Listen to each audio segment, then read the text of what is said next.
Pursuant to Internal Revenue Service guidance, be advised that any federal tax advice contained in this program is not intended to be used, and it cannot be used by any person or entity for the purpose of avoiding any tax penalties that may be imposed by the Internal Revenue Service or any other U.S. federal taxing authority or agency, or promoting, marketing, or recommending to another party any transaction or matter addressed in this show. The opinions expressed by the host and the guests are their own and may not be used as authoritative advice. Any use of this material without the written consent of the host is strictly prohibited. Welcome back. I am your host, Attorney Stephen Leahy, and this is the IRS Radio Hour on AM 560, The Answer. I like that last segment, the IRS saga.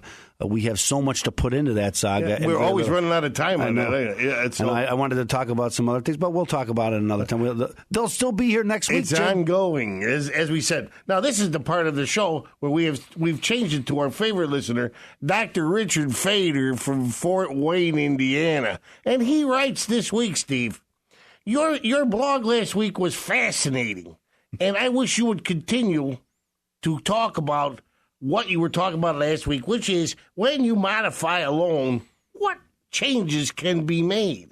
Well, that's a very good question, Dr. Fader, and I'm glad. Thank you. And I'm glad you listen, because I encourage everybody to listen. And then when you listen, if you have a question, give us a call. And I had a number of calls this week, so I appreciate that. Did Dr. Fader call? Dr. Fader did not call. He writes. Wants a cookie. He writes in. He does. Right. And he writes the questions at irsradiohour.com. Ooh. Bing, bing, bing, bing, bing, bing. That's right. And then I'll answer your question. But, and I just met with a client about this. They just got a loan modification. Generally, when you get a loan modification, generally you're going to get what they call a trial period. And the trial period is going to be, generally it's going to be 3 months. So they're going to give you a number. They're going to say, okay, we can't approve your loan modification yet, but we will. And here's your modification. And things have changed a lot because several years ago, I'd say 3 or 4 or 5 years ago, if you got a loan modification, it didn't mean you were going to get a loan. If you got a trial period, it didn't mean you were going to get a loan modification. And I had people who were on a trial period for over a year, sometimes much longer than a year. But nowadays, generally, the trial periods last 3 months. And if you get a trial period, it's been years since I saw someone who had a trial period and didn't get a loan modification after 3 months. So again, it's if you get a trial period, you're really getting a loan modification. So you're saying back in the day or years ago, they used to not give it to you. That's but right. Now they're because I thought it was more of a trick.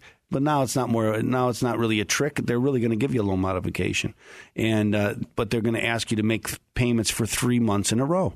And if you make the payments, sometimes it's automatic. The loan modification. Okay, if you make 3 payments, automatically your loan is modified. But sometimes they send you the loan modification agreement. So they say, okay, you've paid the 3 months. Now here's the agreement. Here's how it's going to change. And generally what's going to change in a loan modification, right? We talked about a little bit last week in that a loan modification is not a refinance. So it's not a new loan. It's the old loan. They're just changing some terms. Like in any other contract, the parties to any contract can change the terms if they both agree. Okay, so what they're really trying to do here is they're going to change one of 4 things. They're going to change your interest rate.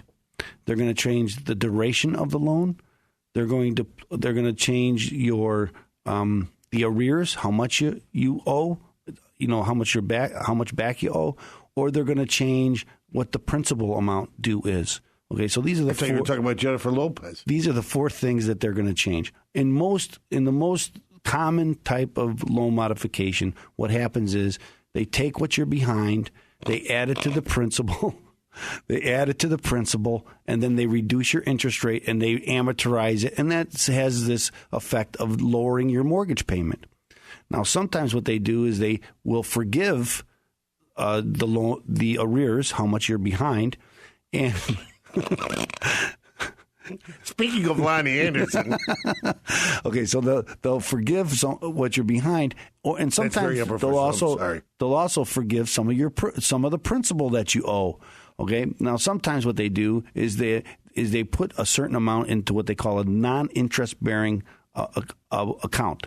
Okay, so what happens is, and then sometimes they'll forgive a third of that every year for 3 years. Sometimes that they wait for a year or 2 years before they start forgiving it. So, for instance, I have $180,000 principal, and I owe $30,000 in back mortgage.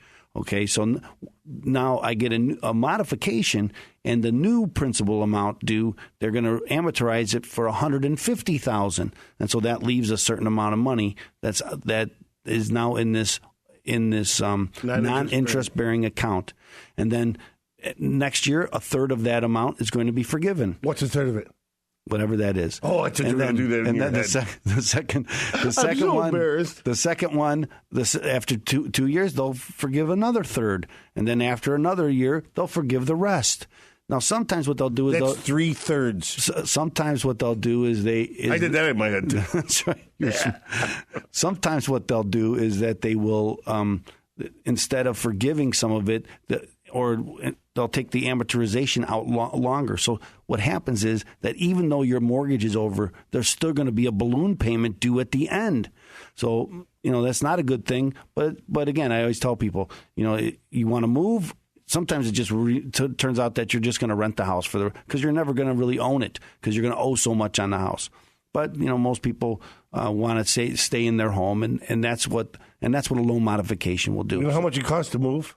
It costs a lot of money to move, and it's not, and it's the hassle, and that's where your kids are, and all of So anyway, this is how loan modifications work, and the different terms. So they just change some of the terms, and what the goal is to reduce your principal. your monthly mortgage payment to about 31% of what your gross income is. And if somebody wanted to do something like that, Steve, how would they contact you? You can call me at 312-664-6649. Visit us on the web at chicagotaxteam.com. And if you have a question, you can send me at questions@irsradiohour.com. Or what's our Facebook page? The Facebook is Facebook/IRS Radio Hour.